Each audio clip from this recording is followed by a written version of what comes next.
Bueno, bienvenidos de nuevo a esta ley de responsabilidad medioambiental que presentamos en ese fondo tan tétrico, así para dar miedo de inicio, pero vamos a intentar explicar los conceptos de esta ley de una forma sencilla para que se puedan entender. Bueno, esta ley marcó un antes y un después en la protección medioambiental en España y estableció un principio fundamental: que quien causa daño al medio ambiente, sea de forma intencionada o no, es el responsable de repararlo. Es decir, que se adopta un enfoque de responsabilidad fundamentalmente de tipo objetiva, aunque luego ya veremos que hay otros tipos. Pero bueno, antes de reparar los daños, la ley pone un gran énfasis en prevenir los mismos. Todas las empresas y las personas deben tomar medidas para evitar causar daños al medio ambiente. Cuando se producen daños, la ley exige una restauración completa, devolviendo los recursos naturales a su estado original. Todo el marco legal de esta norma se sustenta en el derecho constitucional a disfrutar de un medio ambiente adecuado, que está reconocido, como ya sabéis, en el artículo 45 de nuestra Constitución. Así, el objeto de la norma es regular la responsabilidad de los operadores de prevenir, evitar y reparar los daños medioambientales, de conformidad con la Constitución y con los principios de prevención y de quien contamina paga. La ley establece un marco legal claro para entender y abordar los daños que sufrimos en nuestro medio ambiente. Cuando hablamos de daño ambiental, nos referimos a cualquier alteración que perjudique significativamente los ecosistemas, es decir, el medio ambiente. ¿Y qué tipo de daños contempla la ley? Bueno, pues contempla daños a especies y hábitats, que esto incluye cualquier acción que ponga en peligro la supervivencia de plantas, animales o su hogar, su medio ambiente, su hábitat, por ejemplo, actuaciones como la deforestación o la caza ilegal. También contempla los daños a las aguas, que son desde la contaminación de ríos y lagos hasta la propia degradación o afección al mar y a los océanos. Cualquier alteración en la calidad o cantidad del agua se va a considerar como un daño. Bueno, daños a la ribera del mar y de las rías. Considera la erosión costera, la contaminación de las playas y otros daños a las zonas costeras que también están incluidos en la norma. Bueno, y finalmente contempla daños al suelo. La contaminación del suelo por sustancias tóxicas, como pesticidas o productos químicos industriales, pues va a ser también otro tipo de daño ambiental grave. Bueno, ¿y qué hace, según la ley, que un daño sea significativo, que tenga este carácter? Bueno, pues para determinar si el daño es significativo, se evalúan los criterios que establece la norma en el anexo 1, como por ejemplo, la extensión del daño, es decir, va a afectar a un área grande o es un área pequeña, la duración del daño, va a ser un daño temporal o es permanente. También la gravedad del daño, es decir, cuán severas van a ser las consecuencias del daño que se ha realizado. Y finalmente también la dificultad de revertir el daño, es decir, que cuánto tiempo y cuántos recursos se van a necesitar para reparar ese daño. Bueno, vamos a ver ahora otro concepto clave en la norma, que es el de operador. Según el artículo 10, operador es cualquier persona, ya sea física o jurídica, pública o privada, que realice una actividad económica o profesional. También se va a considerar operador quien controla la actividad o que tiene un poder económico determinante sobre su funcionamiento técnico. Para determinar quién es el operador en cada caso, vamos a tener que tener en cuenta lo que establece la legislación sectorial, ya sea estatal o autonómica, sobre los titulares de permisos, autorizaciones o inscripciones registrales. También es importante destacar una excepción que contempla la norma. Los órganos de contratación de las administraciones públicas no se consideran operadores cuando actúan en el marco de la legislación de contratación pública. En estos casos, el contratista será quien asuma la condición de operador a efectos de la ley. Bueno, vamos a continuar ahora viendo el triple enfoque que establece la norma para la protección del medio ambiente, es decir, prevención, evitación y reparación. En primer lugar, la norma busca prevenir el daño medioambiental. Esto implica tomar medidas para evitar que ocurra cualquier tipo de daño. Por ejemplo, implementar sistemas de seguridad de una planta química para evitar que se produzcan fugas o vertidos. En segundo lugar, se busca evitar que el daño, una vez producido, sea grave. Si ocurre, por ejemplo, un vertido, las medidas de evitación se van a centrar en contenerlo y minimizar el impacto del mismo. Bueno, y finalmente, si el daño ya se ha producido, se deben tomar medidas reparadoras para restaurar el medio ambiente a su estado original. Bueno, vamos a centrarnos ahora en esas medidas reparadoras que buscan restaurar los recursos naturales dañados. Y la ley va a distinguir tres tipos fundamentales, que son la reparación primaria, cuyo objetivo es devolver los recursos a su estado original, es decir, a cómo estaban antes de que se produjese el daño. Esto puede incluir descontaminar el suelo o el agua, o reforestar un bosque, o reintroducir especies animales. En segundo lugar, tendríamos lo que es la reparación complementaria.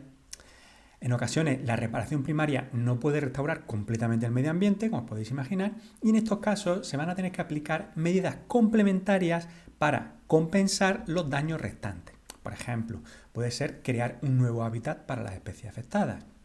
Y finalmente tendríamos la reparación compensatoria. Mientras se lleva a cabo la reparación primaria, el medio ambiente sigue sufriendo pérdidas. La reparación compensatoria busca compensar estas pérdidas provisionales. Por ejemplo, si se ha contaminado un río, se podrían crear zonas de pesca alternativas para compensar la pérdida de recursos pesqueros.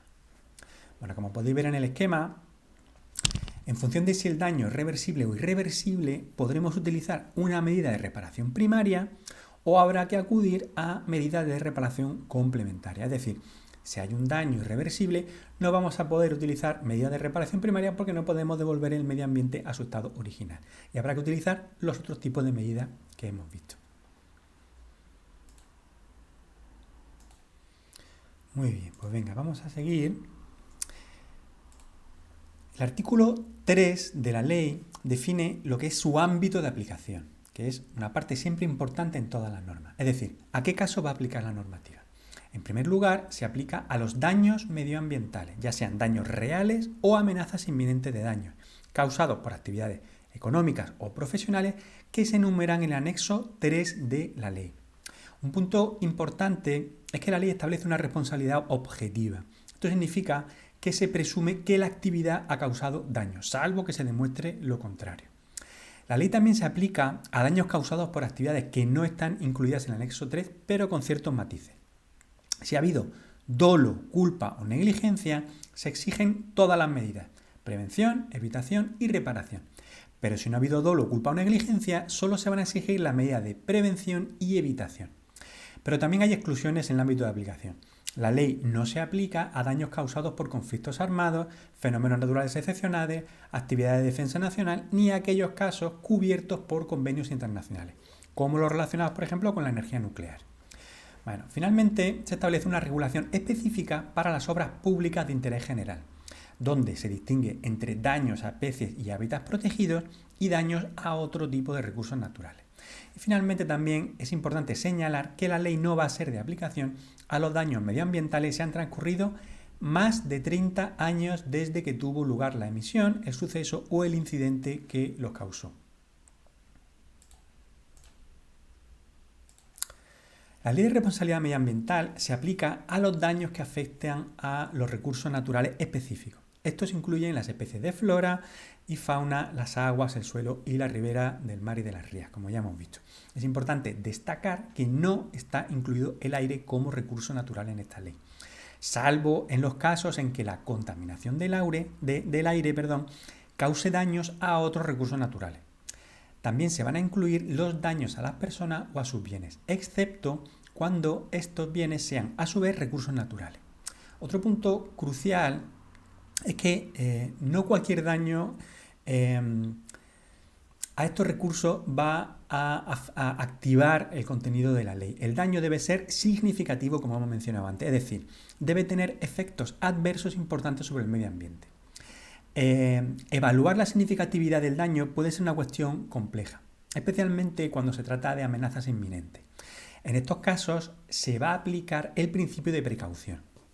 Esto significa que ante la duda se puede presumir que el daño va a ser significativo y que se deben tomar medidas preventivas. Bueno, en resumidas cuentas, para que se aplique la ley de responsabilidad medioambiental, el daño debe afectar a los recursos naturales incluidos en la ley y debe ser lo suficientemente significativo como para tener un impacto real en el medio ambiente. Bueno, vamos a ver ahora otro artículo de importancia, el artículo 7, relativo a las competencias. Este artículo 7 establece quiénes son las autoridades competentes para aplicar esta normativa. Bueno, como regla general, la competencia va a corresponder a las comunidades autónomas en cuyo territorio se produce el daño medioambiental o la amenaza de daño. Sin embargo, existen algunas excepciones. Por ejemplo, cuando el daño afecta a cuencas hidrográficas de gestión estatal o a bienes de dominio público estatal, que se va a requerir un informe del órgano estatal competente. Este informe va a ser vinculante en cuanto a las medidas que se deben tomar para proteger estos bienes. También la Administración General del Estado va a tener competencia directa en la protección de los bienes de dominio público estatal, por ejemplo, como las costas. Cuando el daño afecte a varias comunidades autónomas o cuando deben actuar conjuntamente las comunidades autónomas y la Administración General del Estado, se van a tener que establecer mecanismos de colaboración para asegurar una actuación coordinada. Bueno, en casos de extraordinaria gravedad o urgencia, la Administración General del Estado puede intervenir para evitar daños irreparables o proteger la salud humana. Por último, la ley establece una regulación específica para las obras de interés general, donde la competencia va a corresponder a la Administración General del Estado, pero se va a requerir un informe de la comunidad autónoma si el daño afecta a recursos naturales bajo su tutela.